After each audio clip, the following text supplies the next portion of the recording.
Hello dear students, मैं हूं Kiran Dell, assistant professor in physics in government girls college 12। और आज का हमारा जो लेक्चर है वो है अबाउट इलेक्ट्रिक डाइपोल या विद्युत द्विध्रुव। जैसे कि हमने मोनोपोल, डाइपोल और क्वाड्रपोल के अंदर पढ़ा था, charge distribution, arbitrary charge distribution के अंदर पढ़ा था कि चार्ज का जो डिस्ट्रीब्यूशन है वो 3 तरीके से हमने मेज़र फॉर्म में पढ़ा। एक तो कि नेट चार्ज जो है वो एक पॉइंट चार्ज की तरह बिहेव करे, जिसको हम लोगों ने पी नॉट कहा था, जिसमें हम लोग टोटल चार्ज जो है वो निकालते हैं।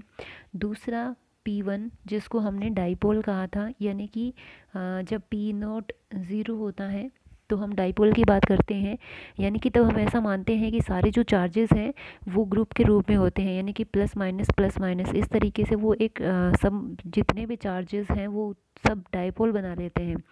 तो डाइपोल क्या होता है, जिसके अंदर समान परिमाण के दो आवेश हों और एक दूसरे से वो एक नियत दूरी d पर स्थित हो।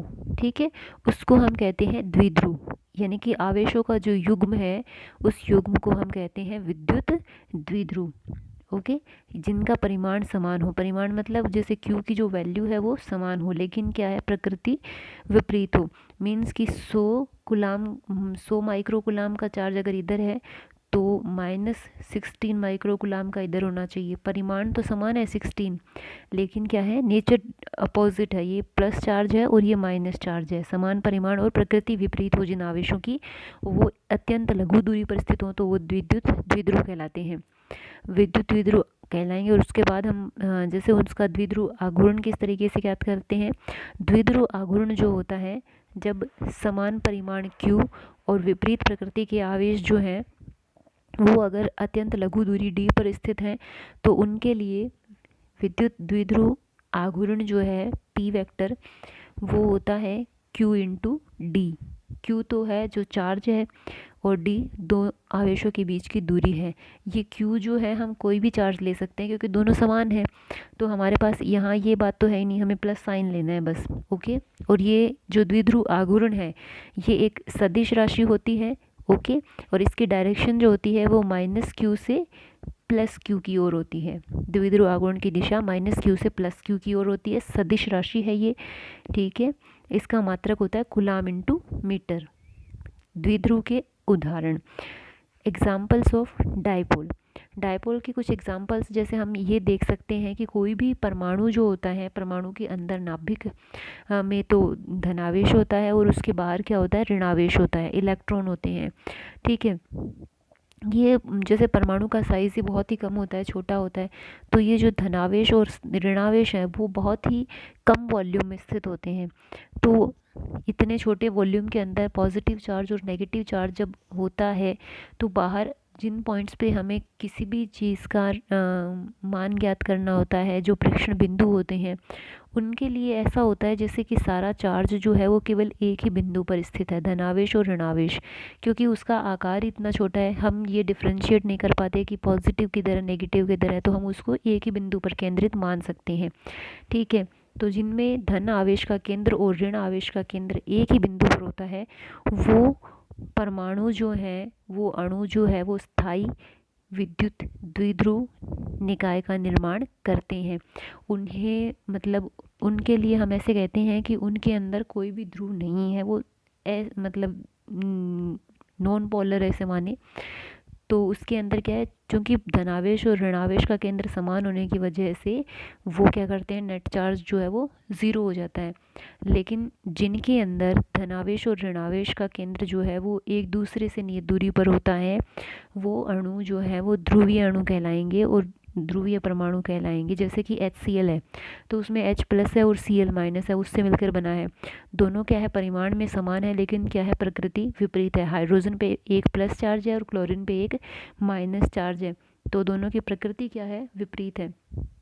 ठीक है, HCl अणु जो है वो समान और विपरीत आवेश होने के कारण क्या होता है, उदासीन होता है। लेकिन इसमें क्या कहना चाहता है, समान परिमाण तथा विपरीत प्रकृति का नेट आवेश होने के कारण HCl अणु उदासीन है। लेकिन क्या होता है, जब हम लोग ऋण तथा धनावेशों के वितरण के अंदर जो होते हैं, इसमें पृथक होने के कारण ये एक द्विध्रुव बनाता है। ठीक है, जैसे अब ये कहना चाह रहे हैं कि अगर मान लीजिए किसी के अंदर धनावेश और ऋणावेश का वितरण के अंदर एक ही है, जो इनकी पोजीशन है वो एक ही है, ऐसे अणु या परमाणु को अगर मान लीजिए किसी इलेक्ट्रिक फील्ड में या किसी बाहरी फील्ड में रख देते हैं, तो उसमें क्या होता है, वो फील्ड के द्वारा अट्रैक्ट होते हैं और उनके पॉजिटिव और नेगेटिव चार्ज के जो डिस्ट्रीब्यूशन सेंटर हैं वो क्या हो जाते हैं, अलग हो जाते हैं। इस तरीके से वो द्विध्रुव का निर्माण करते हैं। यानी कि दो तरीके के अणु परमाणु हो सकते हैं, एक तो ध्रुवीय और दूसरे अध्रुवीय। अध्रुवीय में तो प्लस और माइनस दोनों का एक ही जगह पे स्थित होंगे, तो नेट चार्ज 0 हो जाता है और ध्रुव बनता नहीं है। दूसरे वो जिसमें थोड़ी डिस्टेंस होती है तो वो ध्रुवीय कहलाएंगे। अब जो अध्रुवीय होते हैं, अगर उनको एक्सटर्नल फील्ड में रख दें, एक्सटर्नल फील्ड में रखने से क्या होता है, इसका पॉजिटिव जो है वो फील्ड की, जैसे अगर मान लीजिए इलेक्ट्रिक फील्ड है तो वो माइनस से प्लस, तो पॉजिटिव जो इधर जाएगा और नेगेटिव इधर जाएगा। तो इस तरीके से क्या होता है कि चार्जेस पे अपोजिट डायरेक्शन में फोर्स लगता है और वो एक दूसरे से दूर हो जाते हैं और एक ध्रुवीय अणु का निर्माण करते हैं। ठीक है, उसके बाद है द्विध्रुव के कारण किसी बिंदु पर विभव। यहाँ पे कुछ एग्जांपल्स दिए गए हैं हमारे पास जो ध्रुवीय अणुओं के हैं और उनके लिए द्विध्रुव आघूर्ण का मान भी बताया गया है। उसके बाद है द्विध्रुव के कारण किसी बिंदु पर विभव। माना कि हमारे पास क्या है, एक द्विध्रुव है जिसमें प्लस क्यू चार्ज है और माइनस क्यू चार्ज है। ये दोनों आवेश जो हैं वो z अक्ष पर मूल बिंदु के दोनों तरफ d/2 दूरी पर है। ये जो मूल बिंदु O है उससे प्लस क्यू की दूरी जो है वो d/2 और माइनस क्यू की डिस्टेंस क्या है, d/2 है। ठीक है, और केंद्र O से r दूरी पर कोई बिंदु P है, ये सेंटर O है जिससे r दूरी पर ये पॉइंट P है, जिस पे हमें विभव का मान ज्ञात करना है।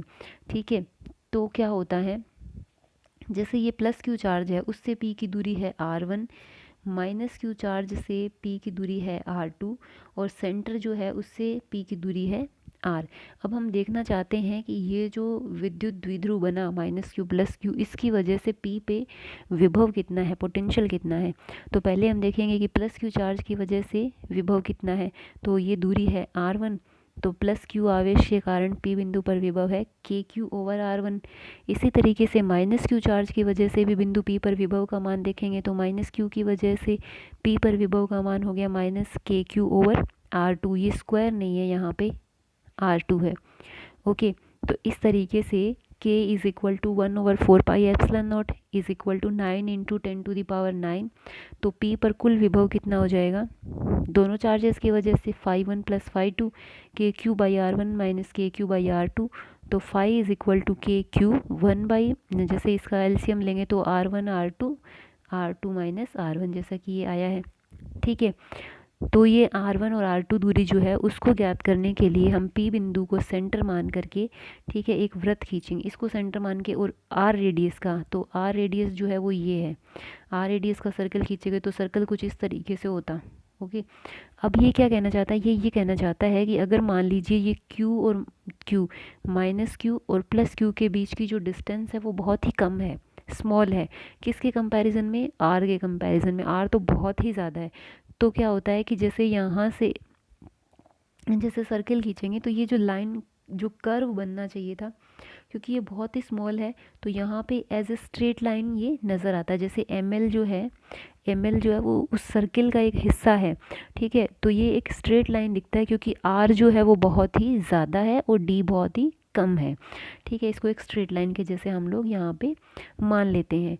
अब यहाँ पे क्या है, जिस बिंदु पे हमें विभव ज्ञात करना है उस बिंदु का मूल बिंदु के सापेक्ष जो स्थिति सदिश है यानी कि r, वो z एक्स के साथ एंगल बनाता है थीटा। ठीक है, ये आपको डायग्राम में दिखाई दे रहा है, ये एंगल है थीटा। अगर मानिए ये एंगल थीटा है तो ये जो इस तरफ है MBO, ये एंगल भी क्या है, थीटा होगा। इस तरीके से बना है ये। ठीक है, ये एंगल थीटा है, ये B है तो ये भी थीटा होगा। ठीक है, अगर ये थीटा है तो आगे ये इस तरीके से बना है, ये भी थीटा होगा, इधर A वाला एंगल। एकांतर कोण है ये सभी, ठीक है। तो ओ ए एल, यानी कि ओ ए एल से मतलब हो गया ये वाला एंगल भी क्या है, थीटा होगा। तो यहाँ से क्या करते हैं हम, दो त्रिभुज लेते हैं। फर्स्ट वाला जो है वो ये है, तो इसके अंदर जैसे हम त्रिभुज ले लेते हैं ओ बी एम, तो ये है ओ, ये है बी और ये है एम। इस वाले एंगल की त्रिभुज की बात कर रहा है। तो इस वाले त्रिभुज में क्या है, बी एम, बी एम मतलब ये, ठीक है। ये बी है, ये एम है। इसके अंदर क्या है, ये वाला एंगल जो है हमारा थीटा है, ओके। और ये वाला 90 है। हम देख रहे हैं बी एम, तो ये है हमारा बेस और ये है इसका जो कर्ण बनेगा, है ना। तो बी एम जो है वो d/2 कोस थीटा के बराबर होगा, ओके। इसी तरीके से ए एल, तो ए एल भी जो है, क्योंकि ये वाला जो त्रिभुज बन रहा है इसमें ये यहाँ पे ओ, ये 90 डिग्री है और ये वाला इधर जो है वो थीटा है, ये थीटा है। तो ये थीटा होने से ए एल, ये इधर ये और ये दोनों क्या बन जाएंगे, कॉस थीटा बन जाएंगे। ये बेस है इसका, ये कर्ण है, तो ठीक है। तो यहाँ से ये ए एल जो है वो d/2 कॉस थीटा हो गया, ओके। ए एल क्या हो गया, d/2 कॉस थीटा। और इधर जो है ओ पी जो है वो आर है, एल पी जो है वो भी आर हो जाएगा। अगर एम पी कहें तो वो भी आर हो जाएगा, तीनों बराबर होएंगे, O P, A P, L P, M P, ठीक है। तो यहाँ से आर वन दूरी जो है सिर्फ ये है, आर1 किसके बराबर हो जाएगी, इस पूरे आर में से बी एम घटा दें, ठीक है, तो वो आर हो जाएगा। यानी कि एम पी में से बी एम घटा दें तो वो आर आ जाएगा अपने पास। तो एम पी तो पूरा ये है जो कि क्या है आर, इसमें से बी एम घटा देंगे तो आर1 बचेगा। तो R one is equal to R, क्योंकि एम पी तो आर है और बी एम क्या है, d/2 कॉस थीटा।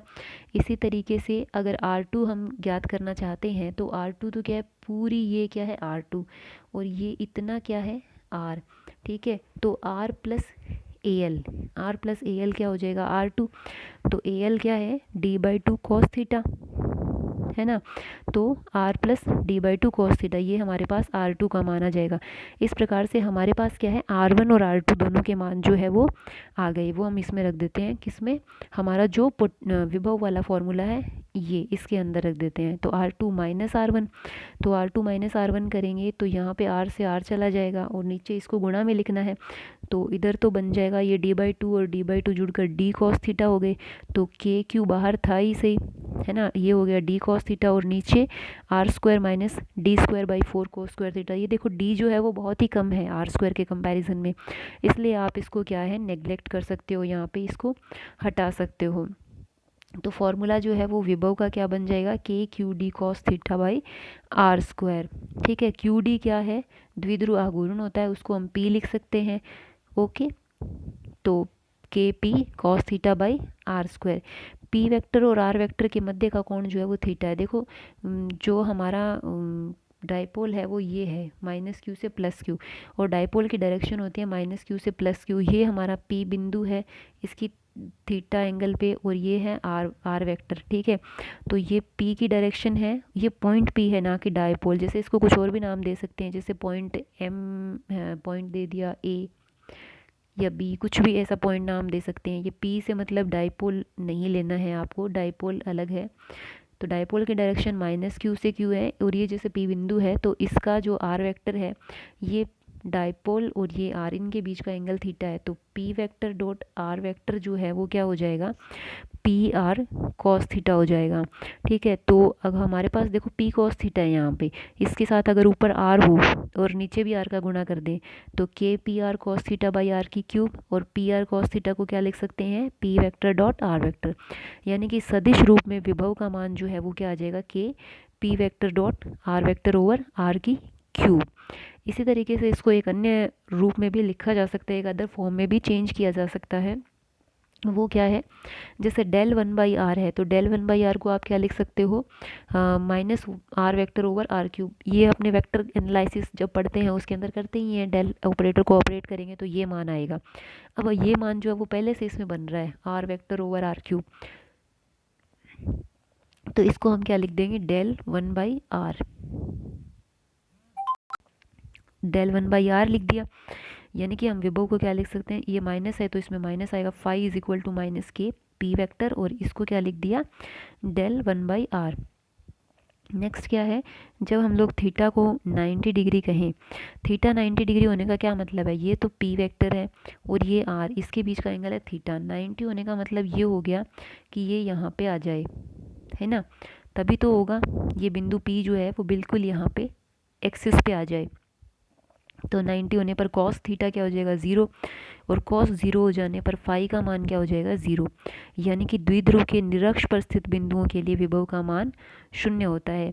ये तो द्विध्रुव की अक्ष है और इसके बिल्कुल परपेंडिकुलर ये हो गई निरक्ष, निरक्ष पे विभव का मान 0 है। थीटा 0 होने का मतलब है, जैसे ये थीटा एंगल है, 0 होने का मतलब इसी के ऊपर, ठीक है, तो कोस थीटा 1 तो के पी बाई आर स्क्वायर, यानी निरक्ष पर क्या विभव का मान जो है वो, सॉरी अक्ष पर विभव का मान जो है वो अधिकतम होता है।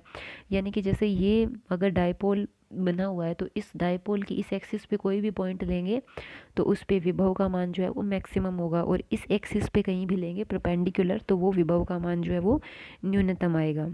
तो ये था डायपोल, और डायपोल की वजह से पोटेंशियल का मान, विभव का मान। तो इसको अच्छे से स्टडी करना, कुछ भी प्रॉब्लम आए तो पूछना। खुश रहो, स्वस्थ रहो, अपना ख्याल रखो बच्चों, धन्यवाद।